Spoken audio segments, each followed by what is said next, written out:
Voilà, j'appelle Frédéric Piersal et il entraîne avec lui Anne-Marie Revol, Frédéric Vion. Quelle équipe! Que du talent! La belle équipe de Télématin. Et nous, on va découvrir un palais. Il y en a de nombreux des palais à Paris. Et paradoxalement, ils sont situés souvent au même endroit. Oui, dans un coin de la terre. Oui. Alors, on a parlé du palais de la Découverte, oui.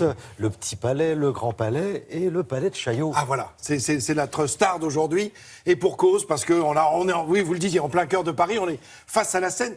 Voilà où ça se trouve. On est vraiment en bord de fleuve. Hein. Le palais de Chaillot est face à la Tour Eiffel. D'ailleurs, ce palais de Chaillot se présente avec deux bras, deux ailes qui se jettent vers la Seine et veulent embrasser ni plus ni moins la Tour Eiffel. On voit, alors, face à nous, il y a la grande esplanade, et puis on voit les deux bras, les deux ailes. Côté Passy, c'est à gauche de l'écran, côté Paris, c'est à droite, et on a l'impression d'être dans la Tour Eiffel, là, ou sur la Tour Eiffel quand on prend la photo. Alors pourquoi est-ce qu'ils sont aussi concentrés au même endroit? Alors tout ça est dû aux expositions universelles. Alors on le sait, on en a parlé, c'est souvent lié à la conception de ces palais. 1878, on crée le palais du Trocadéro.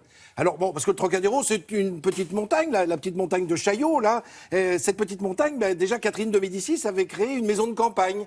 Il y avait des oiseaux, il y avait des arbres, il y avait des lapins.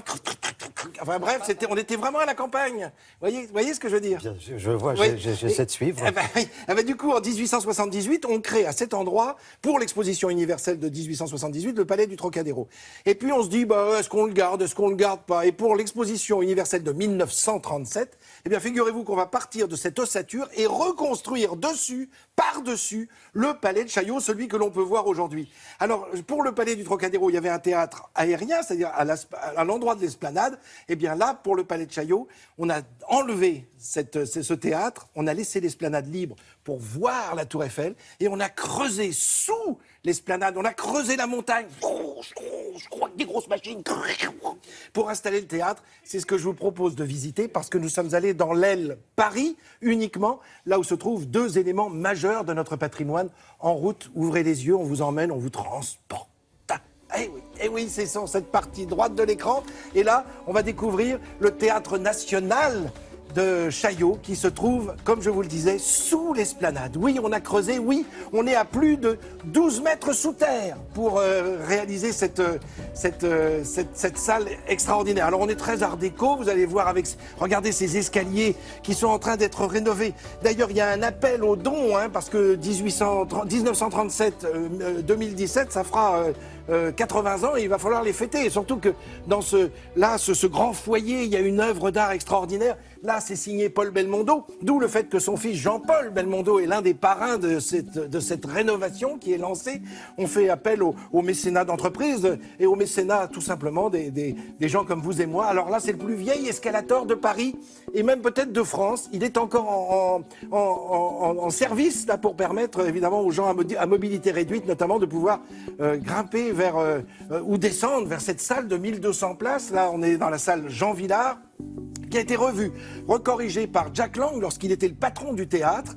Et du coup, c'est un théâtre qui est très modulable. On verra tout à l'heure, il y a des vérins, Là, on est en coulisses avec un plateau extraordinaire parce que c'est l'un des plus vastes de Paris, sans doute le numéro 2 derrière l'opéra du Palais Garnier.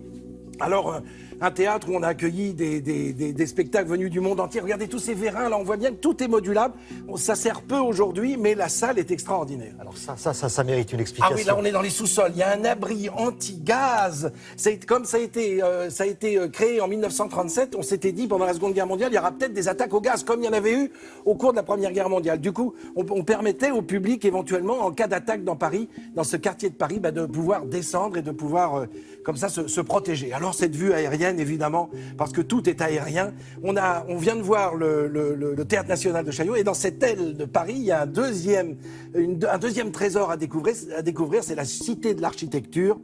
Ces lourdes portes nous ouvrent vers une promenade dans le temps, parce qu'on va du haut Moyen-Âge jusqu'à aujourd'hui, avec des techniques évidemment qui ont toutes été utilisées, que ce soit la peinture, la sculpture, le travail du vitrail.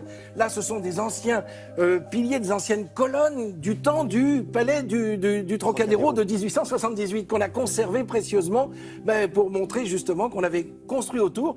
On l'a fait comme une coque, si vous voulez. Alors, il y a une partie très, très moderne qui nous permet là de voir ces techniques dont je vous parlais, aussi la photographie, photographie, le film qui permet aussi de conserver notre patrimoine, ça c'est important. Et puis alors, il y a ces grandes salles que l'on va découvrir dans un instant, tout de verre et de fer. Là, regardez ce plafond qui permet de faire entrer la lumière du jour. Et là, alors là, ce sont tous les monuments de France qui sont presque représentés. On voit le travail des femmes et des hommes. Mais bon sang, on a un savoir-faire extraordinaire depuis des générations. Quand on voit ça, c'est de la dentelle. On a toujours su faire. Les hommes et les femmes sont remarquables. Alors, on le voit là, à l'intérieur de cette cité de l'architecture, dans cette aile côté Paris, puisque côté Passy, donc dans l'autre aile, avec une vue extraordinaire hein, sur la Seine, dans l'autre aile, donc côté Passy, il y a 2 musées, effectivement, le musée de la Marine et le musée de l'Homme. Mais là, il faudra qu'on y retourne pour visiter tout ça, parce que Jean-Philippe Houdin, le réalisateur de ce reportage, était épuisé après avoir fait déjà épuisé. Alors, il a fallu qu'on mange un sandwich au concombre, et puis on n'avait plus le temps. Ça coûte une petite fortune à la fin. Ah bah, c'est pas rien. Donc, sachez que si vous allez visiter le palais de Chaillot, vous pouvez même y passer la journée. Parce que vous avez de quoi faire. Hein. Et puis, il y a des endroits de restauration, justement, hein, Jean-Philippe. Merci. Pardon. Merci beaucoup, Frédéric.